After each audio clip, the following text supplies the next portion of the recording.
Dua orang pemuda berjalan menapaki bahu jalan dengan keadaan nyaris seperti gelandangan. Seorang pemuda memakai pakaian lusuh berambut zigzag, tampak menyandang tas ransel yang sudah memudar warnanya. Di sampingnya, berjalan seorang pemuda berwajah dingin dengan gaya rambut belah tengah, dan sedikit pirang itu juga tidak kalah dekil. Di sampingnya, berjalan seorang pemuda berwajah dingin dengan gaya rambut belah tengah, dan sedikit pirang itu juga tidak kalah dekilnya berbanding temannya yang satu lagi. Siapa mereka ini? Kedua pemuda itu adalah Joe William dan Namora Habunaran. Mereka baru saja dari villa milik Jerry William di pertengahan antara Lotus Mansion dan hotel teratai di Star Hills. Setelah menceritakan semuanya kepada sang ayah tentang semua yang mereka alami selama sebulan di Quantum City, kini mereka pun melanjutkan pengembaraan mereka menjadi kota lain yang bisa mereka singgahi dan yang tidak satupun orang dapat mengenali mereka. Kemana kita akan pergi, Ketua? Maksud saya, Joe Arvan, tanya Namora. Entahlah, aku juga masih belum memikirkan kemana kita akan pergi. Star Hill, Metro City, Hill Street, Country Home, dan Garden Hills. Itu benar-benar tidak mungkin. Apalagi Quantum City, nanti kita pikirkan terlebih dahulu, kata Joe sambil terus melangkah. Di depan sana ada restoran, bagaimana jika kita singgahi dulu di sana? Usul Namora. Ayolah, kata Joe menyetujui ajakan sahabatnya itu.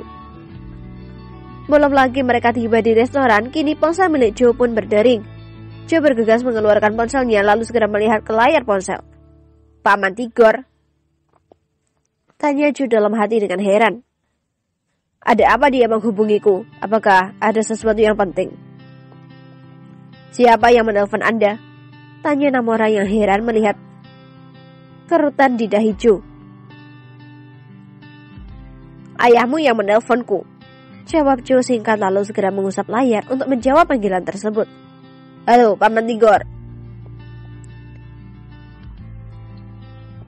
Ketua, di mana Anda saat ini? Tanya sang penelpon yang tidak lain adalah Tigor. Aku saat ini masih di sekitar Star Hill. Namora juga ada bersama denganku saat ini. Apakah ada sesuatu yang penting, Paman? Tanya Joe. Ketua, saya hanya ingin memberitahu kepada Anda bahwa saya sudah selesai disiksa oleh Tengku Mahmud. Mungkin 3 atau 4 hari lagi dia akan segera meninggalkan kampung Kuala Nipah ini. Apa? Kakek Tengku akan meninggalkan kampung Kuala Nipah? Mengapa begitu, Paman? Tanya Joe terkejut. Begini, Ketua. Kakek Tengku telah memprediksi bahwa akan ada banyak bentrokan yang akan menyebabkan Kuala Nipah ini tergenang oleh darah. Beliau sudah terlalu tua untuk ikut campur dalam urusan duniawi yang tidak akan pernah ada ujungnya. Jadi, beliau memilih meninggalkan kampung Kuala Nipah ini dan kembali ke kampung kelahirannya, yaitu Delhi Serdang. Atau apa namanya, saya lupa. Wah, kalau begitu aku akan segera berangkat ke Indonesia. Tolong rahasiakan kedatanganku ke sana. Saat ini, aku sedang dipantau oleh orang-orang dari keluarga Miller. Jangan juga beritahu kepada Tiara tentang kedatanganku ini. Aku khawatir musuh akan memanfaatkan dirinya untuk membuatku lemah. Kata Joe meminta agar kedatangan dirinya ke Indonesia jangan sampai diketahui oleh orang lain. Baiklah Ketua, aku tahu bahwa musuh kita yang satu ini memang sangat licik. Berulang kali mereka ingin menyuap kepolisian Kota Batu agar Marvin segera dibebaskan. Beruntung, Rio masih bisa mencegahnya. Sepertinya mereka sudah tidak sabaran ingin membalas kekalahan mereka yang dulu. Baiklah Paman, aku akan segera kembali ke Lotus Villa. Siap Ketua. Tut tut tut. Panggilan telepon seluler itu pun berakhir. Ada apa Joe? Tanya Namora. Kakek Tengku Mahmud ingin meninggalkan kampung Kuala Nipah. Kita harus segera berangkat ke Indonesia. Hah? Kakek buyut mau meninggalkan Kuala Nipah? Tanya Namora kaget. Begitulah, jawab Joe sembari mengirim pesan agar Blake segera menjemputnya. Selang 15 menit, 1 unit mobil Volkswagen berhenti di depan restoran. Seorang lelaki parubaya keluar lalu membukakan pintu untuk Joe. Setelah kedua pemuda itu masuk, mobil Volkswagen tadi langsung berangkat menuju Lotus Road dan terus meluncur dengan kecepatan tinggi ke arah Lotus Mansion. kemudian berbelok menuju satu-satunya villa yang berada di sana. "Ayah, Joe akan berangkat ke Indonesia bersama dengan Amora," kata Joe begitu dia berada di satu ruangan bersama dengan ayahnya dan juga ibunya. "Mengapa begitu terburu-buru? Apakah proyek Taurus Propiermu di Tasik Putri mengalami masalah?" tanya Jerry William, yaitu ayah dari Joe William. "Bukan ayah, Joe akan ke Kuala Nipah. Kakek Tengku Mahmud akan meninggalkan kampung tersebut dan kembali ke Deli Serdang. Joe khawatir tidak akan sempat lagi untuk bertemu dengan dirinya di lain waktu. Apakah ayah mengizinkan Joe untuk berangkat ke Indonesia?" "Tentu saja ayah mengizinkan. Tapi ingat, kau jangan membuat masalah di sana. Ayah tidak ingin perusahaan Future of Company mendapatkan cap sebagai perusahaan yang suka menindas perusahaan yang kecil.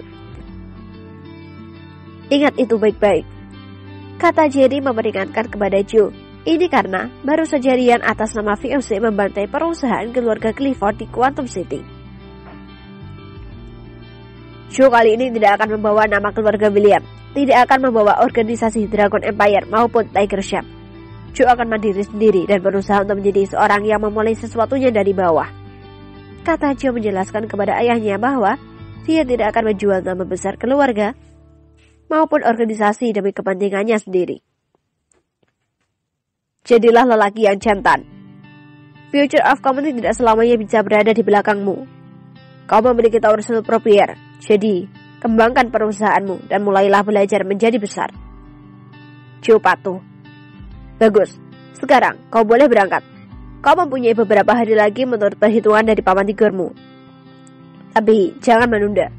Gurumu akan kecewa mendapatkan murid yang tidak berbakti. Tunjukkan baktimu, barulah kau bisa dikatakan murid yang baik." "Joe pamit, ayah, ibu. Joe pamit dulu," kata pemuda itu sambil membungkuk dan meraih tangan kedua orang tuanya silih berganti, lalu menciumnya. "Ibu, Joe pamit. Tidak tahu entah berapa tahun baru kembali, karena Joe punya waktu 1,5 tahun lagi untuk menuntaskan dendam keluarga yang tidak ada ujungnya ini. Entah Joe atau mereka yang akan kalah, yang jelas sesuatu yang menunggu Joe di depan sana akan sangat berdarah-darah. Itu sangat mengerikan. Itu sangat menyenangkan," kata Joe bersemangat. "Tidak salah jika beberapa gelar disematkan kepadamu, mulai dari anak setan, anak hantu, sampai ke anak jin. Tapi ibu bangga memiliki seorang anak yang memiliki semangat dan keberanian laksana kesatria. Berangkatlah, ibu akan mengiringi langkahmu dengan doa." "Terima kasih ibu, jika begitu Joe pamit." Joe langsung membalikkan badannya menuju ke kamar miliknya. Kemudian dia keluar dengan membawa satu tas ransel yang sudah sangat tua sekali. Kemudian menyandangkan tas ransel tersebut di punggungnya. Kedua orang tuanya hanya menghela nafas saja melihat tingkah putra mereka itu.